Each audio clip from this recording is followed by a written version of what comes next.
Hello and welcome to the late night double feature picture show. I am obviously solo today. My partner in crime, Pete, is on another assignment, so I'm here working solo this morning. So the film I want to review is, and I realize it's reversed, The Monster of Phantom Lake. This film, although it came out or was produced in 2005, actually is meant to mimic a horror sci-fi film from the 1950s.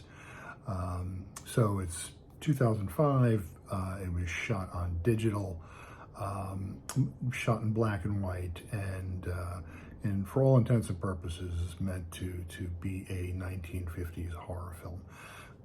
So a little bit about the film.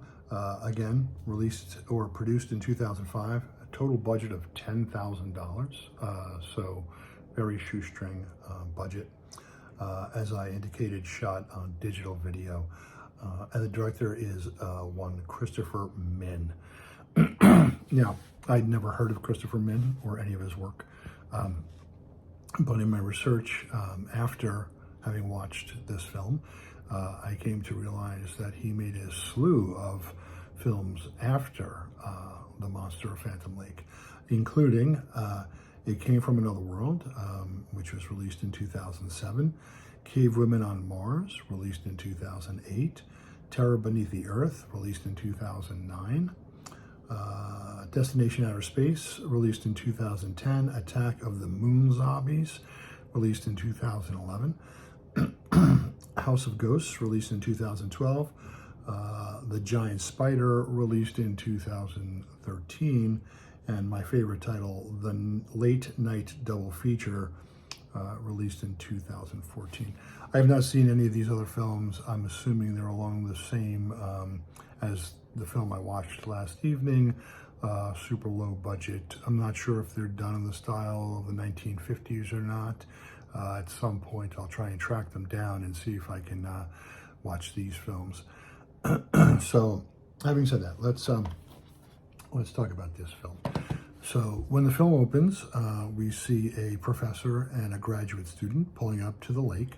They're there to do some experiments, basically biology experiments on amphibians in the lake.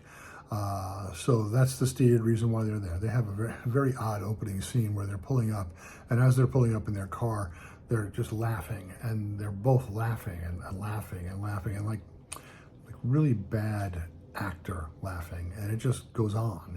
It's like, I don't know, like 45 seconds of them laughing. And when they finally get out of the car, the graduate student, who's a woman, a girl, says, oh, you really know how to tell a joke, professor. So it's kind of set up really early on that the graduate student has a bit of a crush on her professor. So they're getting their equipment together. They go to set up camp, and the film then switches its perspective. And the next thing we see is a campsite that has 5 high school students, recently graduated high school students, 2 couples, and a 5th wheel. The 5th wheel happens to be a girl. She happens to be the friend of one of the girls who is part of a couple. So the 5 of them are out there ostensibly to celebrate their graduation from high school.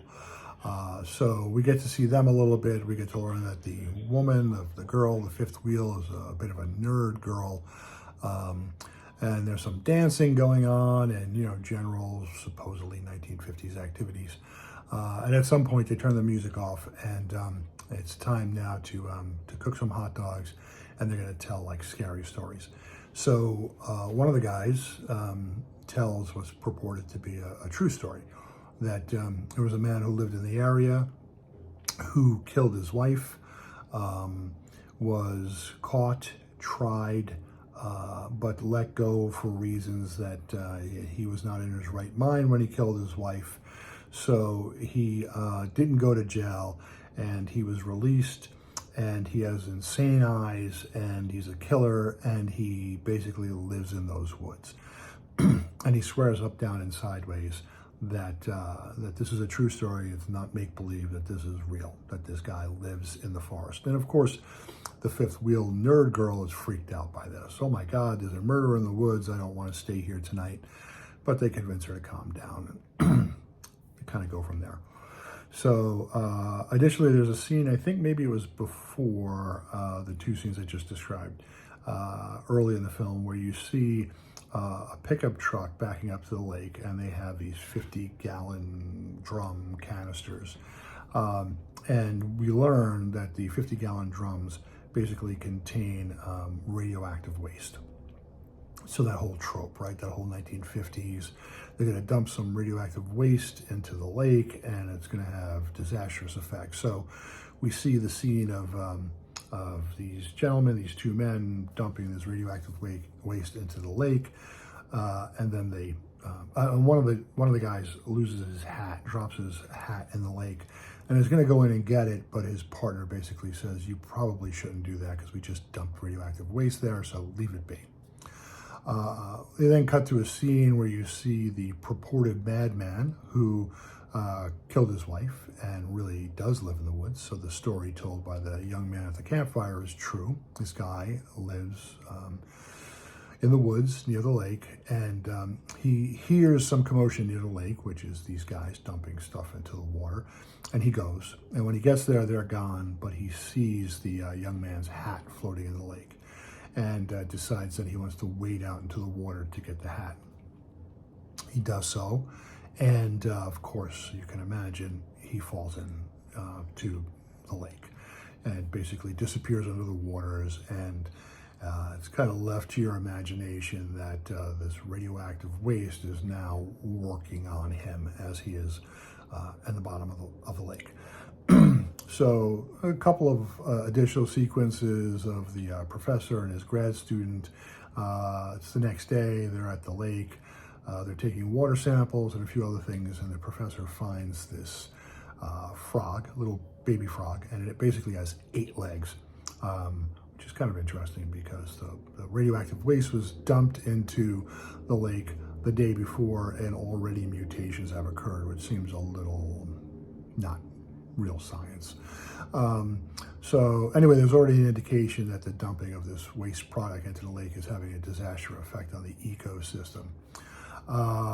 We go back to the teenage couples, and they're having their fun and frivolity. They go on a hike the next morning, and they find some weird material kind of like at the base of a tree, and as they're examining that, the fifth wheel girl, the nerdy girl, notices that there's this giant claw print up high on the tree, and she points it out to everybody. And you see that it's not really a human-looking hand; it's kind of a clawed hand. So the suggestion there is that the murderer who fell into the lake, who fell into the water, has already been transformed into the monster of Phantom Lake. We do get a view of this guy in his costume. It's really kind of an interesting costume. It looks like it's almost like paper mache. It has like these scaly things, but they look like they flutter in the wind and they hang down in a weird, strange way. And he has this kind of like squarish head with these huge googly eyes, big white googly eyes. Now that we know the gentleman, the murderer, has been transformed into the monster, and he is now on the loose. There's a scene where the professor and his graduate student are by the lake, and a rowboat pulls up with 2 police officers. Evidently, they patrol the way they patrol the area is in their rowboat. It allows for them to make a silent approach. So there's an exchange between the professor, his graduate student, and these 2 police officers. And I should say, like, all of this is kind of portrayed in a comedic way, right? It's semi-played straight, but you can tell the delivery of all concerned, all of the actors, is played for a bit of comedy. I will say that it's not particularly hysterical stuff. I mean, there's a couple of things, a couple of gags that go on during the film, a couple of repeating gags that are kind of mildly amusing, but it's definitely not laugh out loud stuff. So now we've met like basically a cast of characters: the professor and his graduate student, and the teenagers who are out celebrating, the two police officers, and also the two gentlemen who are dumping toxic waste into the lake. And so eventually, as you would imagine, the monster, Phantom Lake, comes in contact with these folks. So first, it's the two police officers in their canoe. He basically drags them off their canoe and into the water. You don't really see any violence. You basically kind of see a couple of scenes where the creature's hand is either on the arm of a victim or something like that. And then you see them pulled into the waters, but no blood, no gore, no true violence on the screen. So the police officers are dispatched. Eventually, the two gentlemen who were at the lake to dump toxic waste into the lake come back to dump more stuff into the lake, and they're eventually both killed by the creature. And then the creature sets its sights on the teenagers. One couple goes off into the woods to have a little party on their own, so to speak.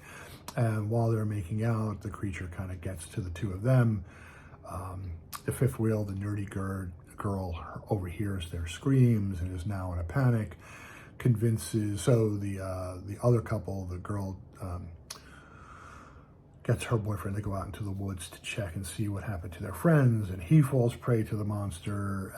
Eventually, the nerdy girl says, "That's it, I'm not staying here, I'm going to go find the professor's camp," and takes off. The other girl is trying to tell her to come back, but turns and sees that the monster is coming towards her camp, so she runs off in the general direction of where the professor's camp was. The really interesting thing about this monster and these people, there's a couple of chase scenes where both the young man who goes out to check on the fate of the first couple who go out and disappear and fall prey to the monster, and this girlfriend who eventually follows her friend to go to the professor's camp, both of them are shown on film like running for all they're worth. I mean, really busting their asses to get away from this monster.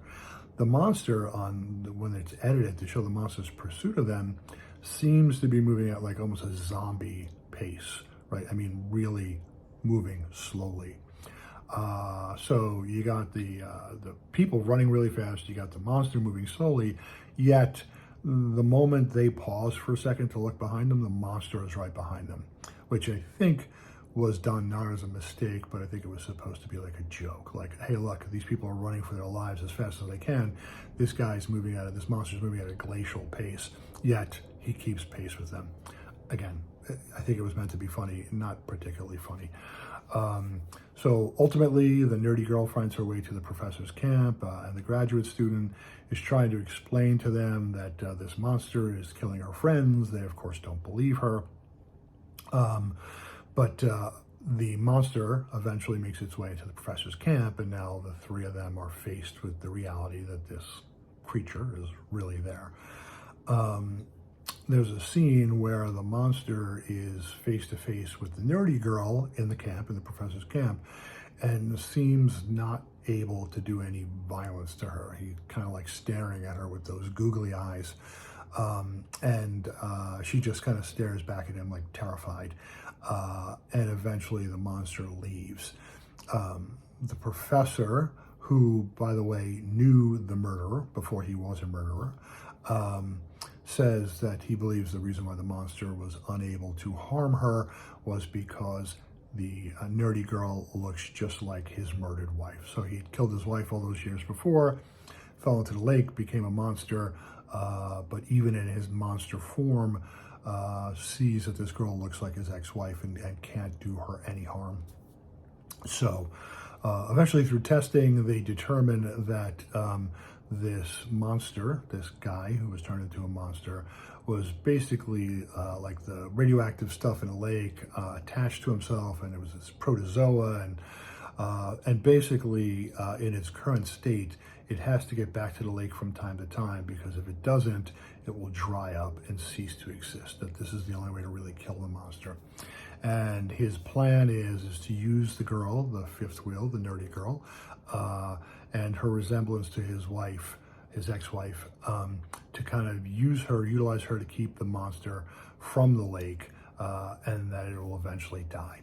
So in the morning, they set out for the lake, the place where the monster emerged. I'm not quite sure how they know it's a big lake where the monster is coming from and going to from the lake, but they do identify the right place. And ultimately, while they're standing there talking about what they're going to do, the monster shows up and once again is staring with loving, googly eyes at the nerdy girl. She panics and can't go through with the plan to try and stop the monster from going to the lake. The professor jumps in the way of the monster, and the monster basically throws him to the ground. The graduate student throws herself in front of the monster, and the monster throws her to the ground, and is heading for the water, which is what they don't want.